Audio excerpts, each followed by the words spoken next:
Hello, good morning बच्चों।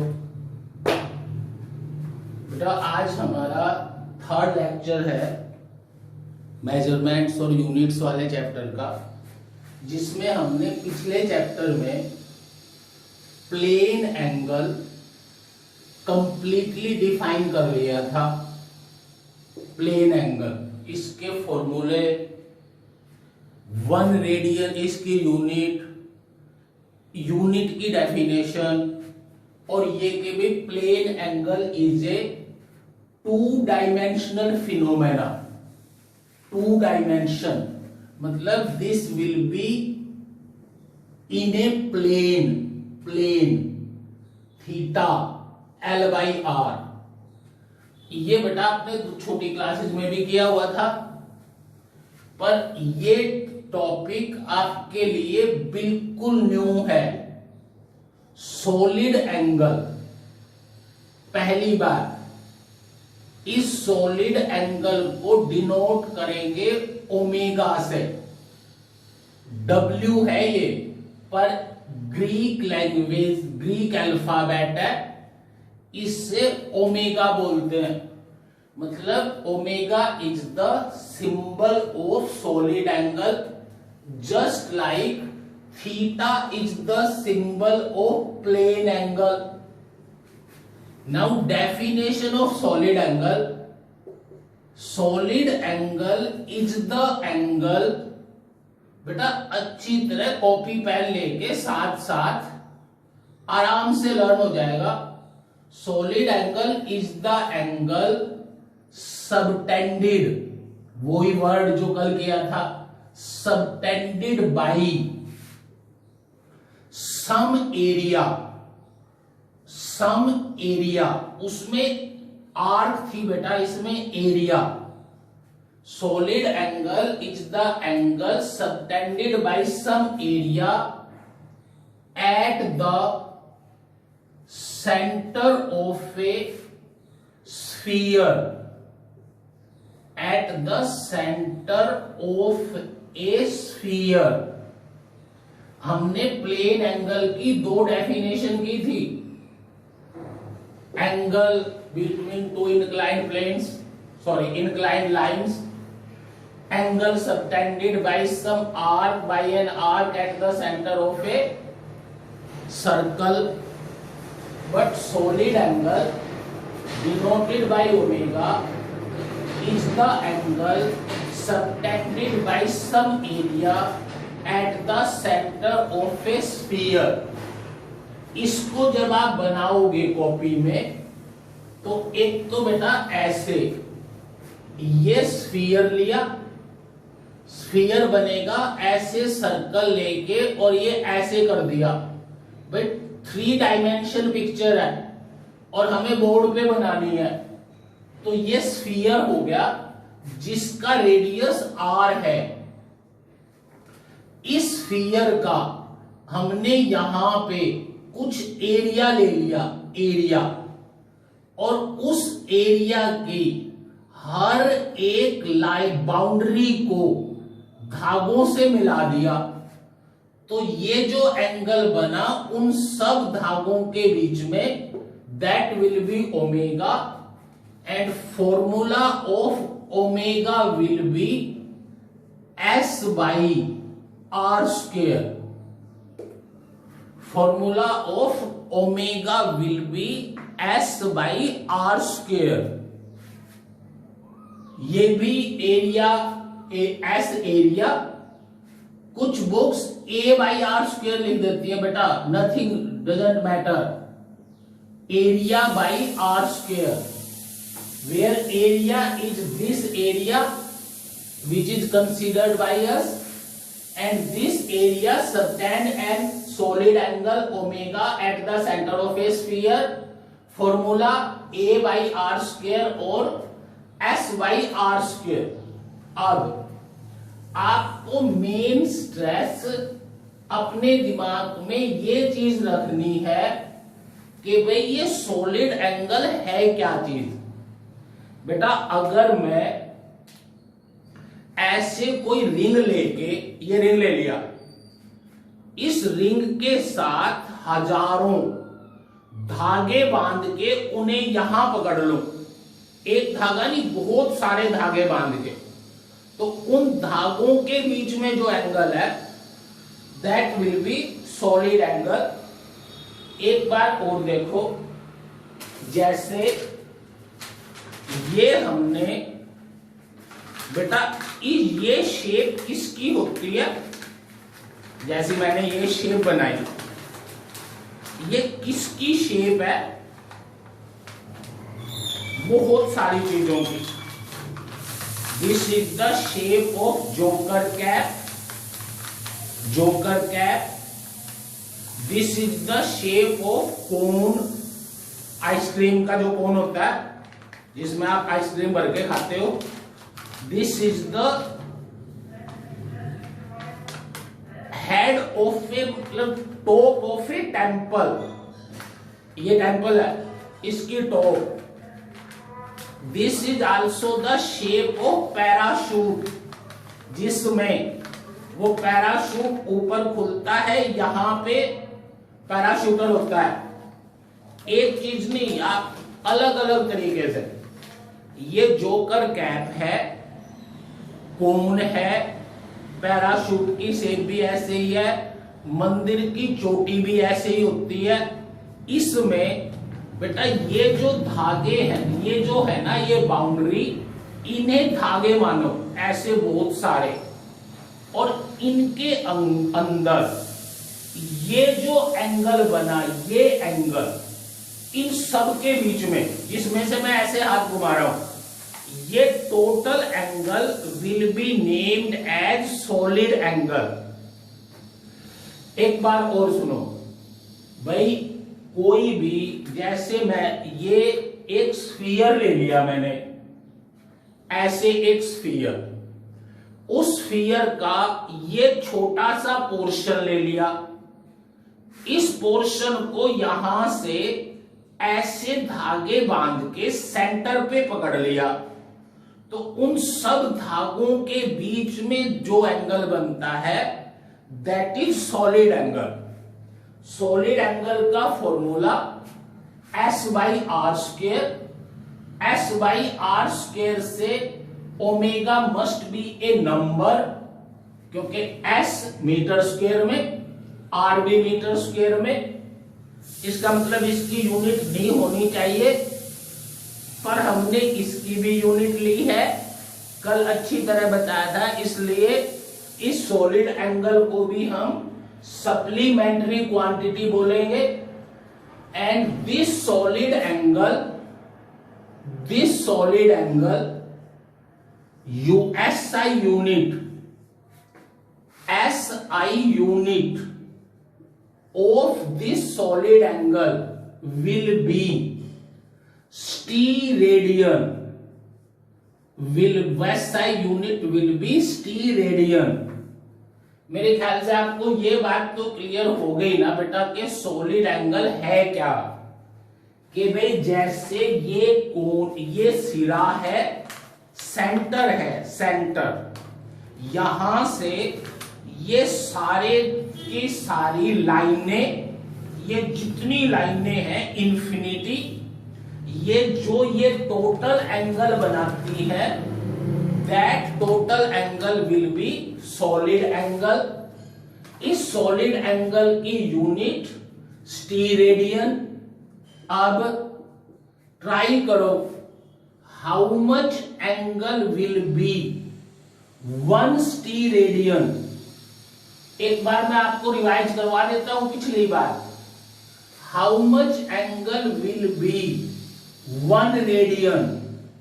Last lecture में मैंने बताया था when length of an arc equal to radius of the circle then angle will be 1 radian.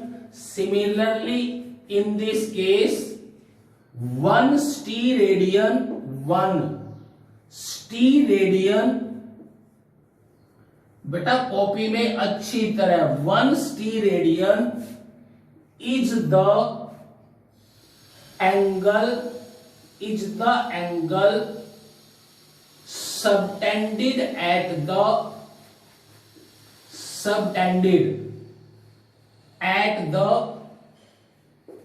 center of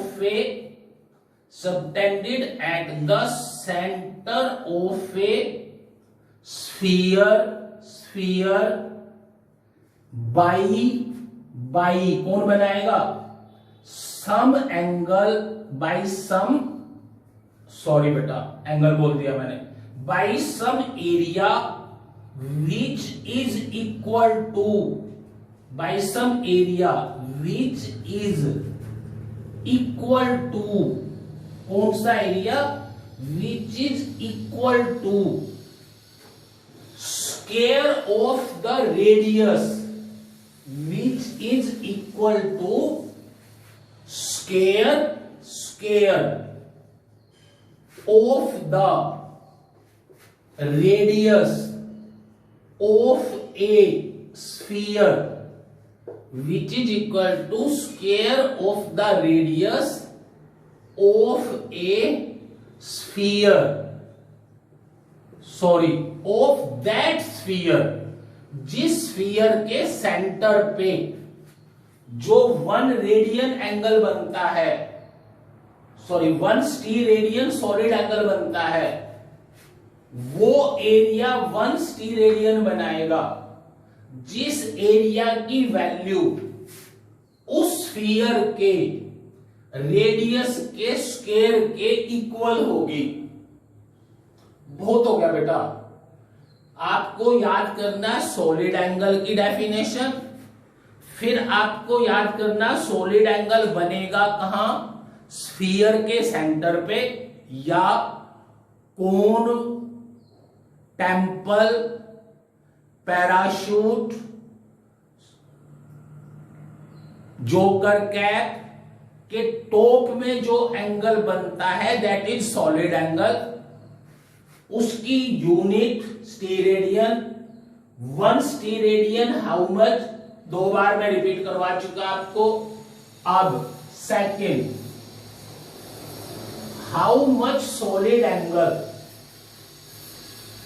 ये जैसे कल किया था हमने कि ये एक पॉइंट है स्पेस में, इस पॉइंट के चारों तरफ जो प्लेन एंगल बनेगा उसको हमने 2 पाई रेडियन बोला था। और ये हमें पता है कि भाई ये 360 डिग्री भी है, 360 डिग्री। इसलिए हमने ये प्रूव कर लिया था कि भाई 360 degree equal to 2 pi radian. यहां पे हमने ये स्फीयर लिया, ऐसे बना दो स्फीयर, ये एरिया लिया, इस एरिया ने ये एंगल बनाया ओमेगा, इस ओमेगा का फॉर्मूला लिखा 1/r²। अब हम ले रहे हैं solid angle at a point, solid angle at a point. भाई ये एक पॉइंट है, इस स्फीयर का सेंटर, इस पे टोटल सॉलिड एंगल कितना बनेगा, उसके लिए मैं ये सारा एरिया ले लूं, सारा एरिया। जैसे ये पॉइंट है, इस पॉइंट के चारों तरफ मैंने एक ये स्फीयर बना लिया, तो इस पॉइंट पे चारों तरफ जो एंगल टोटल बनेगा सॉलिड एंगल, उसकी वैल्यू निकालने के लिए इस टोटल एस, इस एस की जगह इस पूरे स्फीयर का एरिया रख देते हैं। ये आपको पता होना चाहिए, area of a sphere is 4/r², divide by r², cancel होके ये बचा 4 पाई। इसलिए हम ये लिख देंगे कि solid angle at a point, solid angle at a point will be equal to, बोलो शाबाश, मन में सोचो, 4 पाई टी रेडियन, किसी भी पॉइंट पे जो सॉलिड एंगल बनेगा that will be 4 pi T radian. किसी पॉइंट पे जो प्लेन एंगल बनेगा, plane angle, that will be 2 pi radian.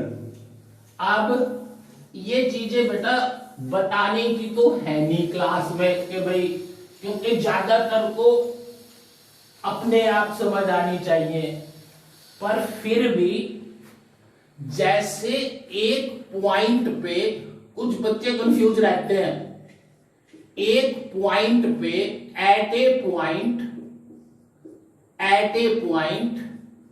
Plane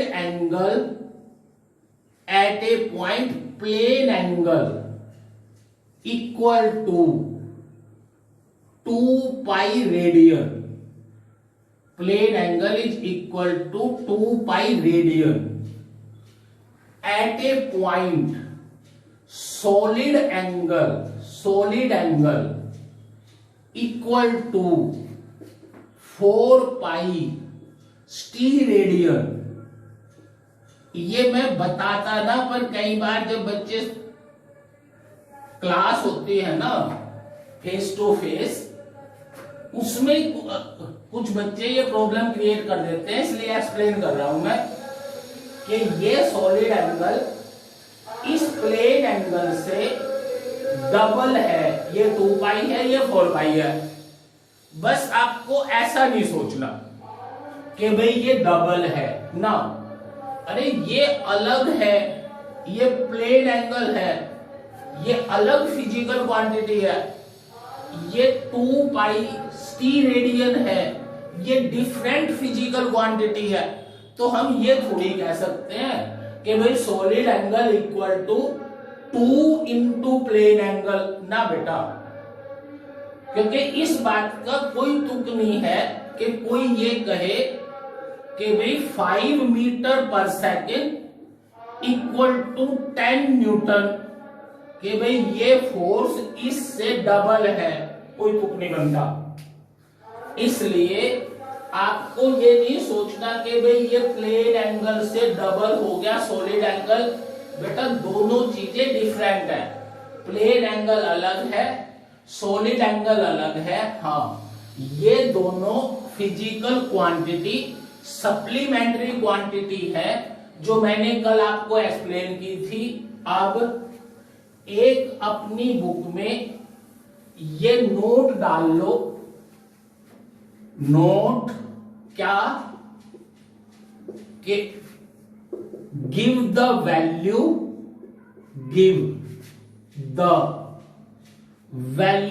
of angle, give the value of angle in which our sun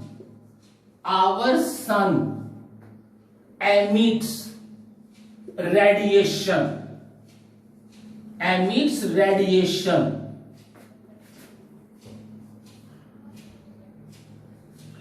our sun emit radiation, या angle in which a bulb in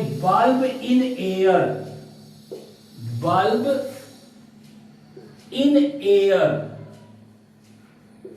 emit light,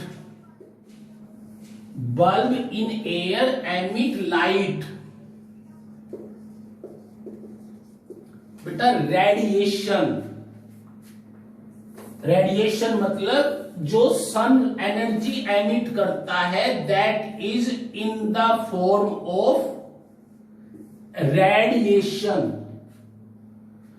ये कितने angle में निकालता है सन?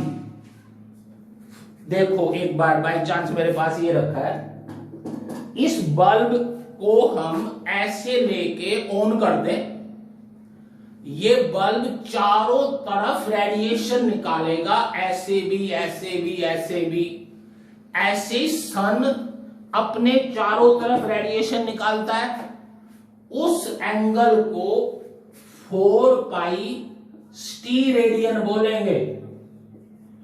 किसी भी particular point पे, किसी भी पर्टिकुलर पॉइंट पे जो एनर्जी एमिट होगी, किसी भी पर्टिकुलर पॉइंट पे जो एनर्जी एमिट होगी, that will be in one solid angle, one solid angle. बस एक बात ये मैं तुम्हें बाद में करवाऊंगा कि ये electromagnetic radiation, electromagnetic radiation emit करता है सन, इलेक्ट्रोमैग्नेटिक रेडिएशन। बस एक ये बेटा बहुत बार आता है, +2 में भी आएगा। एक चार्ज होता है, वो इलेक्ट्रिक लाइन्स ऑफ फोर्स निकालता है चारों तरफ, दैट विल बी इन 4 पाई स्टीरेडियन।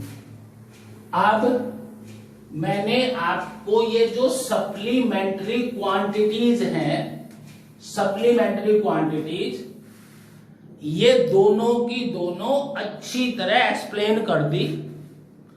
अब बेटा आपको ये 2 चीजें याद करनी है। नहीं, एक टेबल बनाऊंगा मैं, उस टेबल के बगैर उधार नहीं होना आपका, ना केमिस्ट्री में ना फिजिक्स में। प्रीफिक्स लिख के यहां पे कैपिटल में, इस साइड में प्रीफिक्स लिख के, और यहां लिख देना है multiplier, multiplier,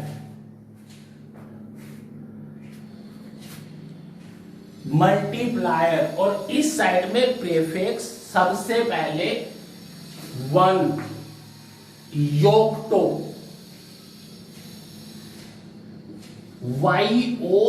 YOCTO, योक्टो, symbol small y, योक्टो का सिंबल स्मॉल y, और मल्टीप्लायर 10 की पावर -24। बेटा इस टेबल के बगैर कोई चारा नहीं है आपके पास। इस टेबल को अच्छी तरह याद करना है।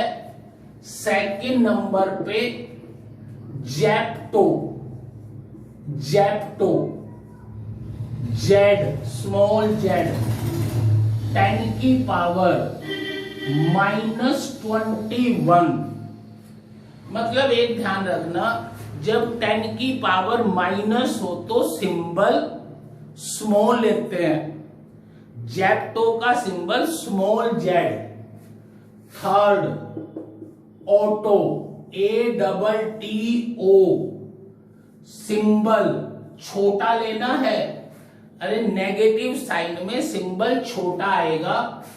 10 की पावर -18, 10 की पावर -18।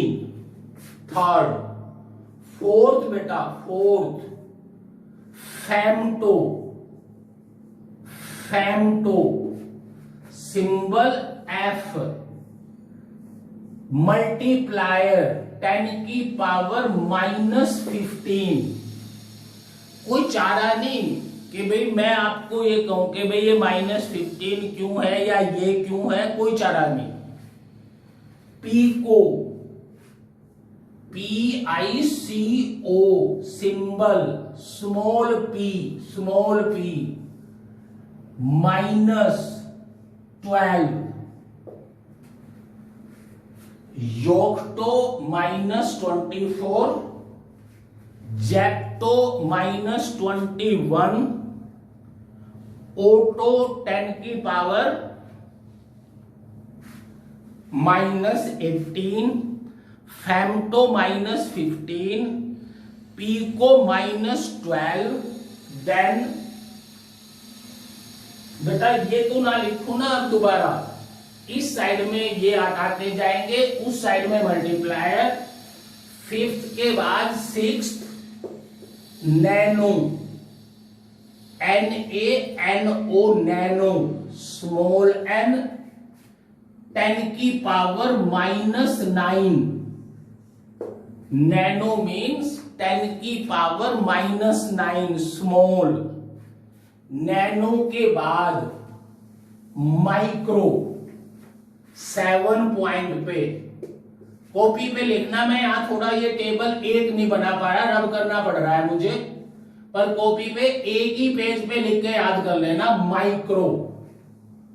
इस माइक्रो का सिंबल ये म्यू है, म्यू अपने आप आ जाएंगे ये आपको। आप ये कहोगे भाई कभी थीटा बीटा, ये तो आपको याद करने ही पड़ेंगे, थीटा बीटा गामा ओमेगा, ये अल्फाबेट्स है जिनको हम सिंबॉलिकली यूज करते हैं, ग्रीक अल्फाबेट्स।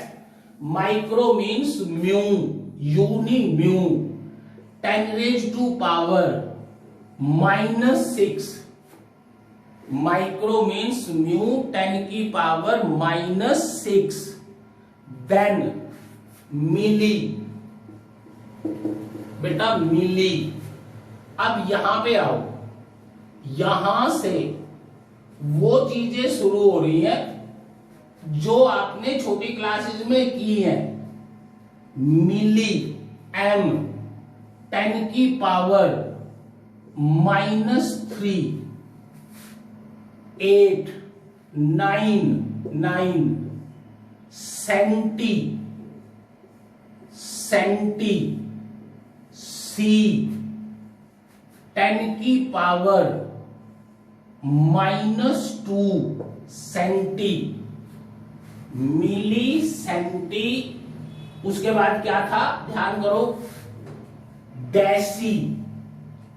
डेसी, ये है आपकी छोटी क्लास में लर्न कर चुके हैं आप। डी का मतलब 10 की पावर -1, ये 10 है भाई जिनकी पावर्स नेगेटिव है, जो आपको स्टार्टिंग से याद करने हैं। Yocto -21, zepto yocto -24, zepto -21, atto 10 की power -18, femto -15, pico P-12, nano -9, micro -6, milli -3, centi -2, deci -1। उसके बाद एक लाइन जानबूझ के बना दी मैंने, फिर बताऊंगा कि भाई ये खाली जगह क्यों छोड़ी। उसके बाद अब हम बढ़ते हुए चल रहे हैं, बढ़ते हुए 11 पे, डेसी के बाद, अरे चलो एक बार सुन लो, यहां पे जैसे मैं ये कहूं मिलीमीटर, सेंटीमीटर, डेसीमीटर, तो यहां मीटर आके फिर नीचे क्या चला जाएगा, decametre, decametre, symbol DA, power 10 की पावर 1, डेकामीटर। पर आपको लर्न करना है सिर्फ डेका, डेका का सिंबल याद करना है आपको DA। डेका के बाद 12, बेटा मजबूरी है, इनको याद किए बगैर नहीं बात बनेगी। 12, डेका के बाद बताओ क्या करते थे आप, हेक्टो, डेका के बाद हेक्टो, जरूर सुना होगा हेक्टो, हेक्टोमीटर, 10 की पावर 2, 10 की पावर 2, देन 12 के बाद मैं वैसे लिख रहा हूं, फिर 13, ऐसे लंबा चलेगा नहीं तो 13 के लिए किलो, कैपिटल K, 10 की पावर 3। अब ये बोलो कि भाई आपने मिली, सेंटी, डेसी, डेका, हेक्टो ये तो किए हुए हैं ना पहले से ही। अब किलो के बाद 14 पे बेटा mega, MEGA mega, capital M 10 की पावर 6। मेगा को लिखना आपको कैपिटल M 10 की पावर 6।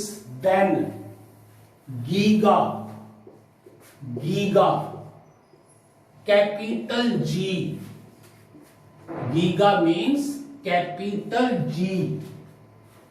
कैपिटल G को आपको लिखना है 10 की पावर 9। अरे 6 के बाद 9 ही तो थी वहां पे। देन टेरा कैपिटल T 10 की पावर 12। बेटा 9 के बाद 10 की पावर 12 ही आई थी। टेरा 10 की पावर 12। देन पीटा, पीटा PETA पीटा कैपिटल P 10 की पावर 15। ये सारे के सारे किलो से लेके पीटा 10 की power 15। Then exa, exa EXA capital E 10 की पावर 18। 18 से ही शुरू हुआ था ना, ओ सॉरी 24 से, तो 10 की पावर 18 पे आ गए हम। 19 पे लिखो फिर आप जीटा, 19 पे जीटा ZETA जीटा 10 की पावर 21। ZEETA 10 की पावर 21। उसके बाद योटा YOTTA 20 10 की पावर 24। अरे ठीक है, ज्यादातर बुक्स में -18 से लेके +18 तक लिखा हुआ है, पर ये कोई फिक्स थोड़ी है कि भाई उन्होंने अगर 10 की पावर -18 से 10 की पावर +18 तक लिखा है तो इसका मतलब ये हो जाएगा कि भाई कोई हमें योटा, जीटा या योक्टो, जेप्टो, ओटो पूछी। इसलिए जो मैंने ये टेबल बनाई है, इस टेबल को अच्छी तरह, बेटा कोई सॉल्यूशन ही नहीं इस बात का, चाहे मैं 10 बार लिख दूं, ये तो जब तक आप अपनी कॉपी में लिख लिख के क्रैम नहीं करोगे कि भाई नैनो मीन्स 10 की पावर -9, किलो मीन्स 10 की पावर 3, गीगा मीन्स 10 की पावर +9, ये तो बेटा करना ही पड़ेगा। उसके बाद भाई इनका मीनिंग समझो एक बार पहले कि भाई ये है कैसे। जैसे मैं नैनो मीटर, चलो फुल लिख देते हैं, NANO नैनोमीटर, पर लिखा ये भी मिलता है 1 नैनोमीटर। तो इसका मतलब क्या है कि भाई इस n को हटा के आप 10 की पावर -9 मीटर लिख सकते हो। 1 नैनोमीटर मीन्स 10 की पावर -9 मीटर, 10 की पावर -9 मीटर। अब ये ठीक है, कहीं नहीं लिखा मिलेगा, है भी गलत बात, पर मैं आपको समझाने के लिए ले लेता हूं कि 1 किलो सेकंड। अब आप तो ये कहोगे एकदम कि सेकंड को तोल थोड़ी सकते हैं, अरे ये वेट नहीं भाई, किलो का मतलब 10 की पावर 3 सेकंड। किलो को हटा दिया, second as it is, it means 1 kilo second equal to 10 की पावर 3 सेकंड। 1 मिलीग्राम मीन्स 10 की पावर -3 ग्राम। बस बेटा ये मैंने आपको सारे ना बता के, कोई तुक भी नहीं बनता कि भाई मैं इन सबको एक्सप्लेन करूं, कि अगर आप ये लिख दो कि 1 गीगाग्राम, इसका मतलब 10 की पावर 9 ग्राम है। बस 1 गीगाग्राम इक्वल टू 10 की पावर 9 ग्राम, क्योंकि गीगा मीन्स 10 की पावर 9। उसके बाद आप अपनी बुक में से इससे रिलेट्स न्यूमेरिकल्स करना, बहुत सारे मिलेंगे, पर वो सिंपल छोटी क्लासेस के न्यूमेरिकल है, ज्यादातर आपने किए हुए हैं। For example, first how much, capital लिखूं क्या बेटा? पहला how much milligram, how much, बस एक न्यूमेरिकल करवा रहा हूं मैं ये आपको, बाकी सारे ऐसे ही होंगे। How much milligram will be in 1 kilogram. How much milligram will be in 1 kilogram? ये क्वेश्चन हो गया भाई। ज्यादातर क्वेश्चंस बेटा इसी से रिलेट्स मिलेंगे। How much milligram will be in 1 kilogram, इसके सॉल्यूशन में आप सबसे पहले 1 किलोग्राम इक्वल टू 10 की पावर 3 ग्राम, फर्स्ट इक्वेशन हो गई first. Second 1 milligram equal to 10 की पावर -3 ग्राम, ये सेकंड इक्वेशन लिख ली, क्योंकि ये दोनों पता है हमें। मिलीग्राम -3 ग्राम, किलोग्राम +3 किलोग्राम। उसने क्या पूछा है? How much milligram will be in 1 kilogram. तो इस इक्वेशन को यहां पे दोबारा लिख के 1 किलोग्राम इक्वल टू 10 की पावर 3 ग्राम। अब बेटा मैं ज्यादा ये मान के चल रहा हूं कि भाई आपको सारी वैल्यू बता पाऊं। इसको 10 की पावर 3 इंटू 1 ग्राम, यही मतलब है ना इसका, 10 की power 3 into 1 gram.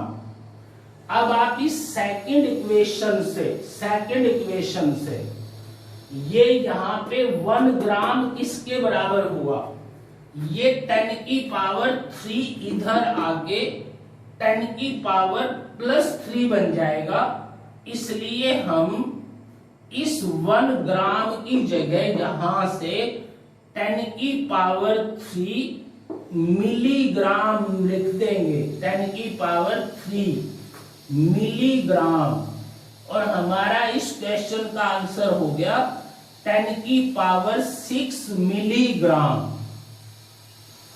It means 1 kilogram contains 10 की power 6 milligram in it। 1 kilogram contains 10 की पावर 6 मिलीग्राम in it।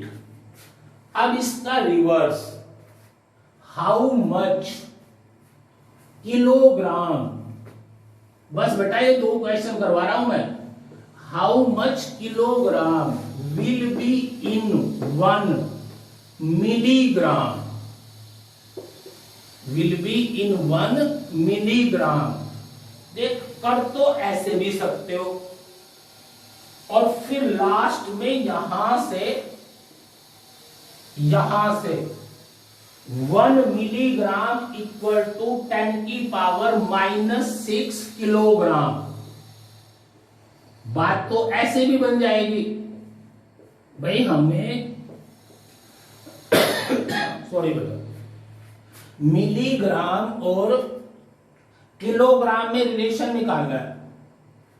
हमने ये किलोग्राम इक्वल टू 10 की पावर 6 मिलीग्राम निकाल दिया।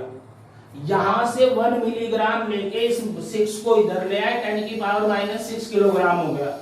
या ये दोनों इक्वेशन लिख के जैसे पहले वाले में लिखी थी, फिर यहां से लिखेंगे कि 1 मिलीग्राम, ये वाले 1 मिलीग्राम इक्वल टू 10 की पावर -3 इंटू 1 ग्राम, और इस 1 ग्राम की जगह ऊपर वाले इक्वेशन से 10 की पावर -3 किलोग्राम।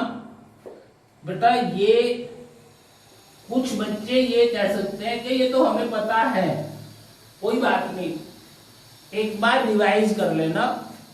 मैंने सिर्फ आपको ये बताया है कि भाई ये प्रीफिक्स या पावर्स ऑफ 10 की एब्रीवेशन, पावर ऑफ 10 की एब्रीवेशन, इसे एब्रीवेशन ऑफ पावर ऑफ 10 भी बोलते हैं। Abbreviation of power of 10, for example 10 की पावर -9 इज कॉल्ड नैनोमीटर। चलो ये मेरा ध्यान नहीं रहा था पहले बताना, पर मैंने आपको टेबल लर्न करवाई है, जिस टेबल में आपको 10 की पावर -24 से स्टार्ट करके 10 की पावर +24 तक सारे के सारे लर्न करने हैं। बस इनमें 1-2 बातें ये स्पेशल हैं बेटा, कि 1 मिलीमीटर, 1 मिलीमीटर क्या होगा? 10 की पावर -3 मीटर, कोई दिक्कत नहीं थी। 1 मिलीलीटर, 1 मिलीलीटर मीन्स 10 की power -3 litre. 1 millisecond, millisecond means 10 की पावर -3 सेकेंड। ऐसे ही पता नहीं हम कितनी चीजें लिख सकते हैं, पर हमने बेटा ये काम ना करते हो तब भी बात बन जाती, पर स्पेशली हमारी बुक में या किसी भी न्यूमेरिकल में वो कभी भी मिलीमीटर नहीं लिखते, क्योंकि इस मिलीमीटर को हमने एक स्पेशल नाम दिया, दैट इज माइक्रोन। माइक्रोन मतलब जब भी ये कहीं पे बात आए कि भाई 1 माइक्रोन, इसका मतलब 10 की पावर -3। बेटा माइक्रो का मतलब मिली मीटर, 10 की पावर -3 मिलीलीटर -3, ये सही है। पर जो 1 माइक्रोन बोलते हैं ना, 1 माइक्रोन, वो 1 माइक्रोन 10 की पावर -6 है। 1 माइक्रो, सॉरी 1 माइक्रोमीटर, माइक्रोमीटर 10 की पावर -6 मीटर।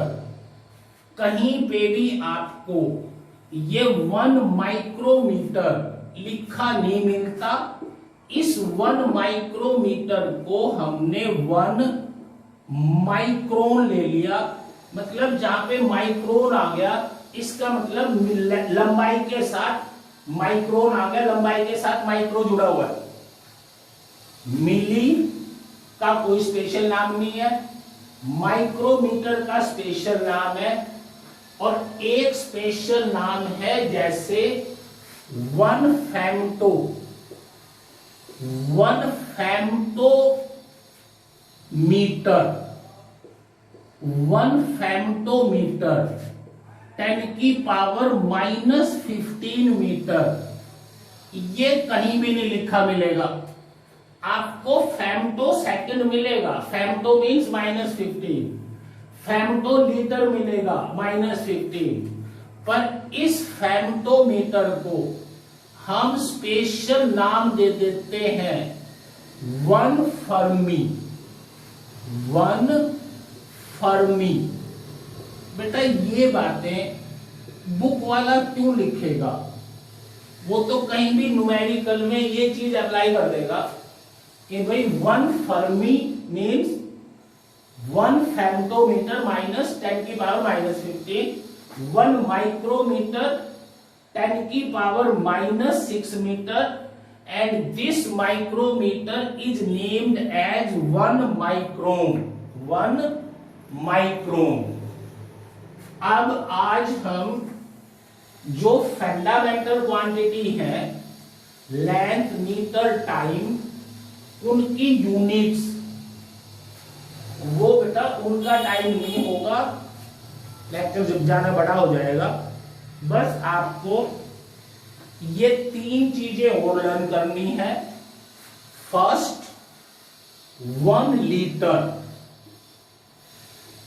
उधार ही नहीं कोई कि भाई आपको कोई ये कह दे 1 लीटर, तो आप कहीं बैठ के इसको मापने बैठ जाओगे। ये मजबूरी है क्रैम करना। 10 की power -3 metre cube, 1 litre means 10 की power -3 metre cube equal to, क्या करूं बताओ, 10 की पावर 3 सेंटीमीटर क्यूब, 10 की power 3 centimetre cube equal to 1 decimetre cube, 1 decimetre cube.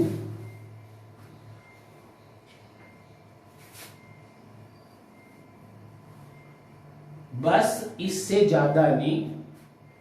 Litre को ज्यादातर पूरी बुक में ऐसा कोई क्वेश्चन नहीं आता जिसमें इसको दूसरी फॉर्म में यूज करना पड़ सके, पर ये चारों लर्न करने हैं। 1 लीटर 10 की पावर -3 मीटर क्यूब, 10 की पावर 3 सेंटीमीटर क्यूब, या 1 डेसीमीटर क्यूब। बेटा लिख लिख के लर्न कर लेना, पहली कंडीशन। दूसरी, density of water, density of water और absolute density of water, density of water और एब्सोल्यूट डेंसिटी ऑफ वाटर एक ही बात है।